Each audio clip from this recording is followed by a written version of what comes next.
ராணி நேயர்களுக்கு என்னோட இனிய வணக்கம். நான் உங்கள் கிருத்திகா ராதாகிருஷ்ணன். நான் இன்றைக்கி நான் பண்ண போகிற ஒரு டிஷ் ரொம்ப டேஸ்டியாகவும் இருக்கும், எல்லாருக்கும் பிடிக்கும். ஆனால் அதில் நிறைய ஆரோக்கியம் இருக்க போகிறது. அதில் Schezwan Tofu.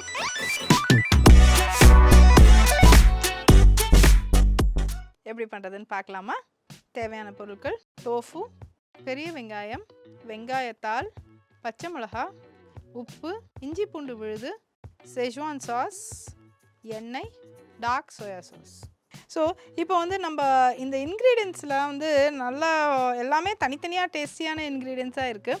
ஸோ இதை வச்சு எப்படி பண்ணுறது அப்படின்ட்டுன்னு பார்க்க போகிறோம். ஸோ முதல்ல இந்த டோஃபு லேசாக நம்ம வதக்கிக்க போகிறோம். அது கொஞ்சம் கார்ன்ஃப்ளவரில் போட்டு ரொம்ப அதை டீப் ஃப்ரை பண்ணாமல் எப்படி ஒரு லைட் ஃப்ரையாக எப்படி பண்ணுறது அப்படின்ட்டுன்னு பார்க்கலாம்.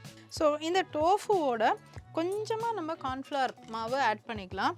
ஓகே, இப்போ நம்ம உங்கள்கிட்ட கார்ன்ஃப்ளவர் இல்லையே அப்படின்ட்டுன்னு நீங்கள் நினச்சிங்கன்னா இதுக்குன்னு போய் கார்ன்ஃப்ளவர்லாம் வாங்க வேணாம். நீங்கள் தாராளமாக அரிசி மாவு லேசாக இந்த மாதிரி இப்படி தூவி விட்டு கூட நீங்கள் பண்ணிக்கலாம். ஸோ அந்த ஒரு ஆப்ஷன் உங்களுக்கு இருக்குது. ஓகே. ஸோ இப்போ நம்ம இந்த மாதிரி ஹீட் பண்ணிவிட்டு ஆயில் லேசாக ஆட் பண்ணிக்கோங்க. இது நம்ம ஜஸ்ட்டு ஒரு சாட்டே தான் பண்ண போகிறோங்க. ஸோ அதனால் கொஞ்சம் நல்லா ஹீட் ஆகிக்கிட்டோம் ஆயில். பேனை நல்லா இது பண்ணிவிட்டு அண்ட் இப்போ இந்த ரெசிப்பியில் நிறைய ரெடிமேட் இன்க்ரீடியன்ஸ் இருக்கிறதுனால, அதாவது Schezwan சாஸ் இருக்குது, டார்க் சோயா சாஸ் இருக்குது, ஸோ அண்ட் இஞ்சி பூண்டு விழுது இருக்குது. எல்லாத்துலேயுமே கொஞ்சம் கொஞ்சம் உப்பு ப்ரிசர்வேட்டிவாகவே இருக்கும். ஸோ அதனால் இதுக்கு நம்ம அடிஷ்னலாக உப்பு நம்ம லாஸ்ட்டாக பார்த்துக்கிட்டு ஆட் பண்ணாலே போதும். ஏன்னா அப்புறம் ரொம்ப நம்ம கரெக்டான அளவு உப்பு ஆட் பண்ணிட்டோன்னா லாஸ்ட் ஃபைனல் டிஷ்ஷில் ரொம்ப உப்பு தூக்கலாக வந்துடும். நம்ம உப்பு நிறைய அள்ளி போட்ட மாதிரி ஆயிரும். ஸோ அதனால் ஜாக்கிரதையாக அந்த டைத்தில் ஆட் பண்ணிக்கலாம். கடைசியில் டேஸ்ட் பார்த்துட்டு ஆட் பண்ணிக்கலாம்.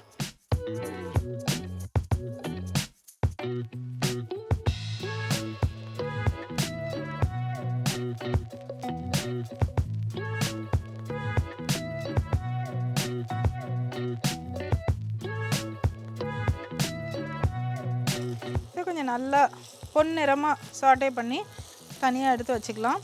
நீங்கள் இந்த ஸ்டெப் வேணானாலும் அப்படியே நீங்கள் ஆட் பண்ணிக்கலாம். ரொம்ப ரொம்ப கான்ஷியஸாக சாப்பிட்ணும், ஆயிலோட கணக்கு பண்ணி நிறைய பேர் இப்போ சாப்பிட்றாங்க. ஜிம் போகிறவங்க ரொம்ப கால்குலேட்டிவாக சாப்பிட்றவங்களுக்கு நீங்கள் இந்த ஸ்டேஜை கூட அவாய்ட் பண்ணிக்கலாம். பியூராக அப்படியே ப்ரோட்டீன் ரிச்சாக இருக்கணுன்னாக்கா ப்ளெயினாகவே நீங்கள் அதை ஆட் பண்ணிக்கலாம். நல்லாவே இருக்கும் அது.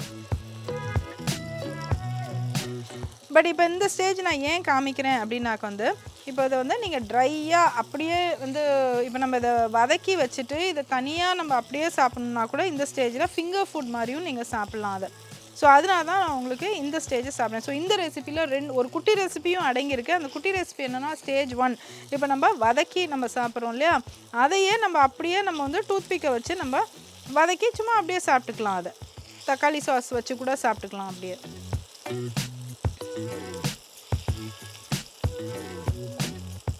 அதே மாதிரி இதுக்கு இன்னொரு டிப் நான் சொல்கிறேன். இப்போ நம்ம பிரியாணி இல்லை ஃப்ரைட் ரைஸ், வீட்டில் ஏதோ ஒன்று மிக்சட் ரைஸ், வெஜிடபிள் ரைஸ் பண்ணுறோன்னா அதோட ப்ரோட்டீன் கண்டென்ட் எந்த ஒரு மீலுமே இப்போ நம்ம எந்த அளவுக்கு அதோட ப்ரோட்டீன் கண்டென்ட், நியூட்ரிட்டிவ் கண்டென்ட்டை அப் பண்ணி கொடுக்குறோமோ அந்தளவு அந்த ஃபுட் நம்மளுக்கு ஹெல்த்தியாக இருக்கும். நம்ம சாப்பிட்றது ஒரு கப்பாக இருந்தாலும் சரி, அதில் அதை கார்ப் டென்ஸாக ஆக்காமல் கொஞ்சம் ப்ரோட்டீன் இன்டென்ஸாக நம்ம ஆக்கினோன்னாக்க பெட்டர். அண்ட் இது குறிப்பாக வெஜிடேரியன்ஸுக்கு. ஏன்னா நான் வெஜிடேரியன்ஸுக்கு ஈஸியாக ஒரு எக்கு சாப்பிட்டாலே போதுங்க, வேலை முடிஞ்சிச்சு, அவங்களுக்கு ப்ரோட்டீன் வந்துடும். பட் ஆனால் வெஜிடேரியன்ஸுக்கு கொஞ்சம் பருப்பு மட்டும் போகாது, வேரியஸ் சோர்ஸஸ் ஆஃப் ப்ரோட்டீனும் நம்மளுக்கு தேவை. இந்த டோஃபு குறிப்பாக வீகன்னாக இருக்காங்க பாருங்கள். வீகன்னா அவங்க பால், வெண்ணெய், நெய், முட்டை இது எதுவுமே அவங்க தொடவே மாட்டாங்க அவங்க. ஸோ அதனால் அந்த வீகன்ஸுக்கும் இது ஒரு ரொம்ப நல்ல சோர்ஸ் ஆஃப் ப்ரோட்டீனாக இருக்கும். ஏன்னா அது டோஃபு, இது பன்னீர் கிடையாது, இது சோயா ப்ரோட்டீன், பிளான்ட் சோர்ஸ் தான் இதுக்கு. ஸோ வீகனாக இருக்கிறவங்களுக்கு கூட இது ரொம்ப நல்ல ஒரு டிஷ் இது. ஸோ இப்போ நான் அதை பார்த்தாலே இந்த ஓரங்கள்லாம் நல்லா மொறுன்னு வந்துருச்சு. ஸோ இதை நான் ரோஸ்ட் பண்ணலை, ஏன்னா அது ரொம்ப கோல்டன் ப்ரௌன் ஆச்சுன்னா ரொம்ப டஃப் ஆயிரும். ஸோ அதனால் அது இந்த மொறுமொறுப்பு ஸ்டேஜ்லேயே நான் அதை ஸ்டாப் பண்ணிடுறேன். பண்ணிவிட்டு இதை நம்ம எடுத்து வச்சிடலாம்.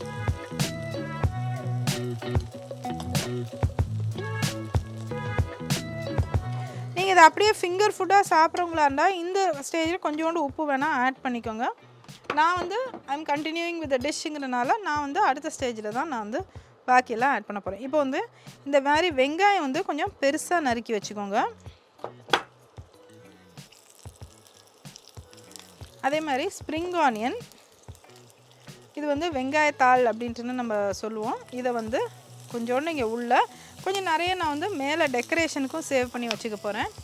அதே மாதிரி இந்த வெங்காயத்தாளோட இந்த வெங்காய போர்ஷன் ஸோ தட் கொஞ்சம் நல்லா பிளெண்ட் ஆகி நல்லா ஃப்ளேவரிங் வரும். பச்சை மிளகா, இஞ்சி பூண்டு பேஸ்ட். ஸோ இப்போயே வாசனை சூப்பராக வருதுங்க இங்கே ஸ்டூடியோவில். அதே மாதிரி கொத்தமல்லியும் கொஞ்சோண்டு டெக்கரேஷன் வச்சுட்டு இந்த ஃப்ளேவர் நல்லா உள்ளே போகிறதுக்கு கொத்தமல்லியும் ஆட் பண்ணிடலாம்.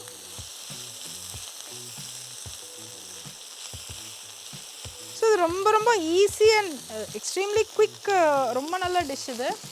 இப்போ வந்து இது வந்து செஷ்வான் சாஸ். நீங்கள் உங்களுக்கு என்ன பிராண்ட் கிடைக்குதோ வாங்கிக்கலாம். நீங்கள்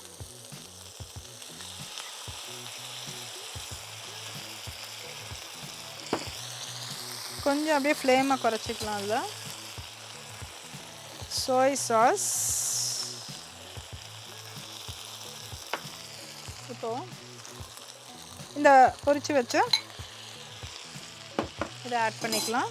டோஃபுவை பண்ணிவிட்டு அப்படியே நம்ம ரோட் சைடு ஓரத்தில் பண்ணுவாங்க இல்லையா, அந்த மாதிரி அப்படியே கலரி எடுக்க வேண்டியதுதான். அற்புதமான ஒரு செஷ்வான் டோஃபு உங்களுக்கு ரெடி. ஓகே, ஸோ இதில் வந்து நீங்கள் வந்து பன்னீர் எடுக்கணுன்னாக்க இதுக்கு பதிலாக இதே ப்ரொசீஜரில் பன்னீர் யூஸ் பண்ணிக்கலாம், மஷ்ரூம் யூஸ் பண்ணிக்கலாம், மிக்சட் வெஜிடபிளாகவும் யூஸ் பண்ணிக்கலாம் நீங்கள். அதே மாதிரி நீங்கள் வந்து பொட்டேட்டோ வச்சு பண்ணணுன்னாலும் ரொம்ப சூப்பராக இருக்குங்க.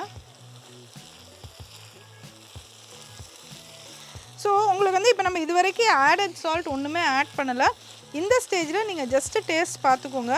இதுக்கு வந்து சால்ட் சரியாக இருக்கா அப்படின்னு பார்த்துக்கோங்க. சரியாக இருந்துச்சுன்னா அப்படியே எடுத்து உங்கள் டிஷ்ஷில் வச்சுக்கோங்க. சால்ட் டு டேஸ்ட் அப்படின்னு சொல்லுவோம் இல்லையா, ஸோ அதனால் வந்து உங்களுக்கு வந்து சால்ட் வேணும் அப்படின்னா நீங்கள் இந்த ஸ்டேஜில் நீங்கள் ஆட் பண்ணிக்கலாம். இப்போ நான் வந்து சால்ட் சரியாக இருக்கா என்னன்னு நான் பார்த்துடுறேன்.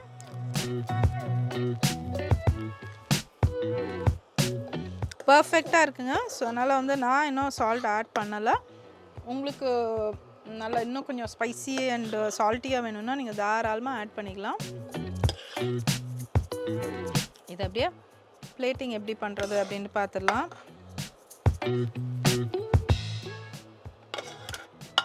ஓகே, இப்போ வந்து டெக்கரேஷனுக்கு கொஞ்சமாக இந்த மாதிரி லேயர்ஸை அது கொஞ்சம் ஒன்று ஆட் பண்ணிக்கலாம். ஸோ இப்போ வந்து அதே மாதிரி வெங்காயம் ஆனியன் பெட்டல்ஸ் அப்படின்ட்டுன்னு இது சொல்லுவோம்.